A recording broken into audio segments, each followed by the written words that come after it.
The buffalo was already underwater when Elena Morales saw it. Only its head remained above the floodwater. The animal fought against the current, its nostrils flaring as muddy water rushed around its massive shoulders. Elena stopped her pickup on the gravel road. She could hear her 6-year-old son, Mateo, shouting from inside the cab. "Mom, the water's coming closer." She knew.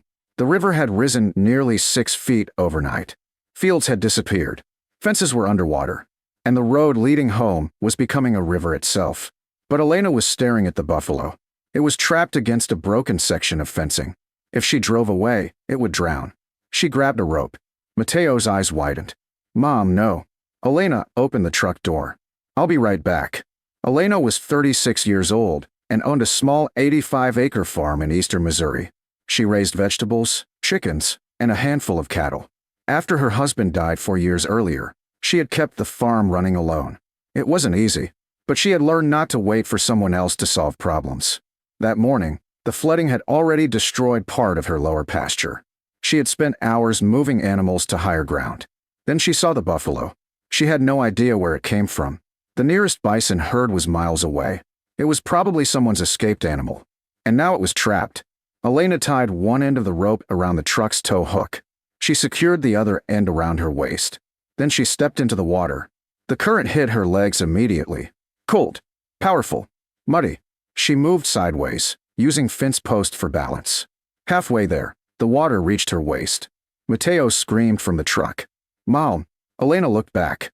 "I'm okay." She wasn't sure that was true, but she kept moving. When she reached the buffalo, it panicked. The animal thrashed violently. Elena grabbed the broken fence rail. "Easy." The buffalo's eyes were wild. Elena waited. She didn't pull immediately. She let the animal stop fighting. Then she worked the rope beneath its chest. The current pushed against both of them. Her boots slipped. For one terrifying second, Elena went underwater. She surfaced coughing, but she still had the rope. She pulled. The buffalo pushed. Together, they moved toward higher ground. The final few yards were the hardest. The current was strongest near the ditch. Elena screamed toward the truck. "Start pulling." Mateo reached for the tow strap from inside the cab. He couldn't drive safely, but he could tighten the line. The truck shifted slightly. The rope pulled taut. The buffalo found its footing, and suddenly the massive animal surged forward. Elena grabbed the fence. The buffalo climbed onto the flooded embankment. They had made it. For several minutes, Elena simply sat in the mud. The buffalo stood beside her, breathing heavily. Mateo finally ran from the truck when Elena waved him over. He wrapped his arms around his mother's waist. "You scared me." Elena hugged him. "I'm sorry." Then they looked at the buffalo. It was exhausted, but alive. They moved the animal to the highest part of Elena's farm. The buffalo refused to leave. Elena called nearby ranches. Nobody claimed it, so she contacted the county livestock office. A temporary shelter was arranged. Until the flood receded, the buffalo would remain on Elena's property. She named him River. But the flood wasn't finished. That night, the river rose again. Water poured across Elena's lower fields. Her vegetable garden disappeared. Her chicken pasture became a shallow lake. The old drainage ditch overflowed. Elena stood on the porch watching the water move through her land. "This is going to ruin us." Mateo stood beside her. "Can we fix it?" Elena looked at the flooded fields. "I don't know yet." 3 days later, the water finally began to retreat. What it left behind looked like a disaster. Mud covered the lower pasture. Branches were scattered everywhere. Fences had collapsed. The vegetable rows were gone. But then Elena noticed something strange. Small flashes of silver moved through the shallow water near the lowest field. She walked closer. A fish. Then another. Then dozens. She called Mateo. "Come here." He ran toward her. "What? Look." They stared into the muddy water. Hundreds of tiny fish were moving through the flooded field. Mateo's eyes widened. Where did they come from? Elena didn't know. The next morning, the fish were still there. Hundreds of them. Some were fingerlings. Others were larger. They had gathered in the shallow pools created by the receding flood. Elena assumed they would disappear when the water drained. But something strange happened. The fish weren't leaving. They were following the drainage channels. The same channels that carried floodwater away from the river were now carrying fish toward the deepest part of Elena's property. She called a local fisheries biologist. Dr. Aaron Blake arrived that afternoon. He walked the flooded fields with Elena. Then he crouched beside one of the pools. "Do you know what you're looking at?" "Fish." He laughed. "Yes." Then his expression became serious. "These aren't random fish." He examined several carefully. They're young paddlefish and several species of native river fish. Elena stared at him. "Paddlefish?" "Yes." "Why are they on my farm?" Dr. Blake followed the water channel toward the river. "Because your property has something the surrounding farmland doesn't."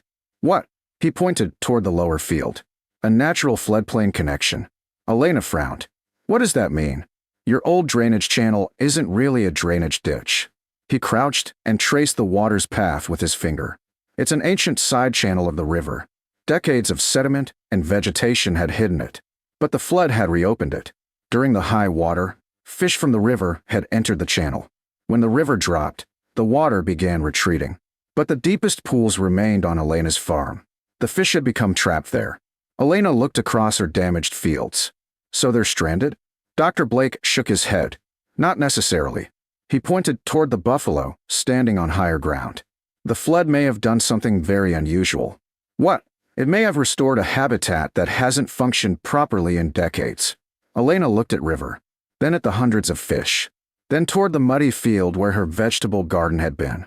The flood had taken nearly everything she had worked for, but beneath the destruction, it had revealed something her family had never known existed. A hidden connection between her farm and the river. And Dr. Blake wasn't finished. He stood up and looked toward the largest flooded pool. "If I'm right, Elena, this could become the most important piece of land on your farm." Dr. Aaron Blake returned the following morning with 2 additional fisheries specialists. They walked the lower portion of Elena's farm for hours. They measured water depth, mapped the channels, collected fish samples, and studied the exposed riverbank.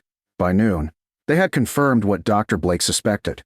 The flood had reopened an ancient oxbow channel that once connected directly to the Missouri River. Over decades, sediment had filled portions of it. Vegetation had covered the rest. The extreme flood had temporarily restored the connection, and hundreds of young fish had followed the water into Elena's fields. Dr. Blake looked at Elena. Most farmers would see these pools as a problem. Elena looked at the fish. "What do you see?" "A nursery." The discovery created a difficult decision. Elena needed to repair her farm. She needed to rebuild fences, replace ruined vegetable beds, repair irrigation, and somehow recover from a season's worth of losses. But draining the pools immediately could kill thousands of young fish. Dr. Blake proposed something unexpected. "Don't drain them." Elena stared at him. "Then what?" "Let's see if we can make this permanent." The specialists mapped the old channel. They discovered that several depressions on Elena's property naturally held water after major floods. If restored carefully, the farm could support seasonal fish habitat without sacrificing its productive upland fields. The plan was simple. Keep the deepest pools, reconnect certain channels, move livestock fencing away from sensitive areas, plant native grasses around the wetland edges, and allow seasonal flooding to occur where the land naturally wanted water to go. Elena considered the proposal. "How much would this cost?" Dr. Blake smiled. "Less than rebuilding the drainage system you were planning." That caught her attention. Elena changed her plans. Instead of fighting every drop of floodwater, she began working with the landscape. She rebuilt fences around the wetland, created a livestock-free buffer, planted native grasses and wetland vegetation. She repaired the vegetable fields on higher ground. The buffalo, river, remained in an elevated pasture, and the old flood channel became a protected seasonal wetland. At first, neighbors thought she had lost her mind. One farmer stopped at the fence. "You got flooded and decided to keep the water?" Elena smiled. "Only where the land wants it." He shook his head. "You're going to regret that." "Maybe." But Elena had learned something during the flood. Not every problem should be defeated. Some problems needed to be understood. That autumn, the fish disappeared. The pools gradually connected back to the river. Thousands of young fish moved downstream. Dr. Blake returned to monitor them. He smiled when he saw the empty channels.